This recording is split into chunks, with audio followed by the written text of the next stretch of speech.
রাতের আকাশের দিকে তাকালে আমরা তারার ঝলকানি, গ্যালাক্সির সৌন্দর্য দেখতে পাই, কিন্তু বিজ্ঞানীরা বলেছেন আমরা যা দেখি তা পুরো মহাবিশ্বের মাত্র 5%। বাকি 95 আমাদের চোখের সামনে থাকলেও আমরা সেটাকে দেখতে পারি না। এটা শুনে অবাক লাগছে, চলেন সহজভাবে বোঝাই। ধরেন আপনি একটা ফ্যান চালিয়ে ঘরে বসে আছেন, বাতাস আপনার শরীরে লাগছে, আপনি অনুভব করতে পারছেন, কিন্তু বাতাস দেখতে পাচ্ছেন না।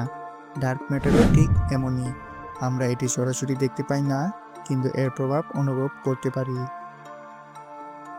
বিজ্ঞানীরা প্রথমে ডার্ক ম্যাটারের অস্তিত্ব টের পান যখন তারা লক্ষ্য করেন যে গ্যালাক্সির তারাগুলো অনেক বেশি গতিতে ঘুরছে।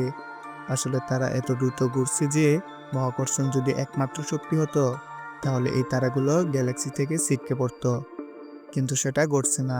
এর মানে হলো এমন কিছু আছে যা শক্তিশালী মহাকর্ষণ তৈরি করে তারাগুলোকে ধরে রাখছে, কিন্তু আমরা সেটাকে দেখতে পাচ্ছি না। এটা এমন, ধরেন আপনি রাত্রে জানালার বাইরে তাকালেন, কিন্তু কিছুই দেখতে পাচ্ছেন না, কিন্তু সকালে সূর্যের আলোয় দেখলে সেখানে অনেক কিছুই দেখতে পাবেন। এখন পর্যন্ত বিজ্ঞানীরা ডার্ক ম্যাটারকে দেখতে পারেনি, তবে তারা জানেন এটি সেখানে আছে কারণ এর মাধ্যাকর্ষণ শক্তি কাজ করছে। ধরেন আপনি একটা রাবারের বল হাতে ধরলেন এবং সেটাকে ছেড়ে দিলেন, এবং সেটা অবশ্যই নিচে পড়ে যাবে কারণ পৃথিবীর মহাকর্ষণ আছে। ঠিক তেমনি মহাবিশ্বের সবকিছুকেই একত্রে ধরে রাখার কথা মহাকর্ষণের, কিন্তু আশ্চর্যের বিষয় হলো মহাবিশ্ব ক্রমাগত প্রসারিত হচ্ছে এবং দিন দিন এর গতি আরো বেড়ে যাচ্ছে। এটা এমন যেন কেউ মহাবিশ্বকে টেনে দূরে সরিয়ে দিচ্ছে। কিন্তু কে এই কাজ করছে? বিজ্ঞানীরা বলেছেন এর জন্য দায়ী ডার্ক এনার্জি। এটাকে সহজভাবে বোঝানোর জন্য ধরেন আপনি একটি বেলুন খোলাচ্ছেন, যত বেশি বাতাস ঢোকাচ্ছেন বেলুন তত বড় হচ্ছে, কিন্তু এবার কল্পনা করুন বেলুনে হাওয়া দেওয়ার প্রয়োজন নেই, এটি নিজে নিজেই বড় হতে শুরু করলো। ডার্ক এনার্জি ঠিক এমনটাই করছে, এটি মহাবিশ্বকে ঠেলে দূরে সরিয়ে দিচ্ছে আর মহাবিশ্ব ক্রমাগত প্রসারিত হচ্ছে। তাহলে প্রশ্ন হলো, আমরা ডার্ক ম্যাটার ও ডার্ক এনার্জি কখন ধরতে পারবো?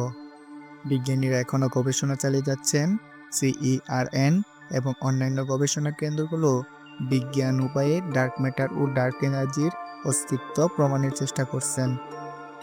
অনেকে মনে করেন ভবিষ্যতে আমরা এমন কোনো প্রযুক্তি আবিষ্কার করব যা দিয়ে আমরা এই রহস্য উন্মোচন করতে পারবো। যেমন একসময় মানুষ ভেবেছিল ব্যাকটেরিয়া দেখা সম্ভব নয়, কিন্তু মাইক্রোস্কোপ আবিষ্কারের পর এখন আমরা ব্যাকটেরিয়াকে সহজেই দেখতে পারি। হয়তো একদিন আমরা এমন কোনো প্রযুক্তি আবিষ্কার করব যা দিয়ে ডার্ক ম্যাটার ও ডার্ক এনার্জির আসল চেহারা দেখতে পারবো।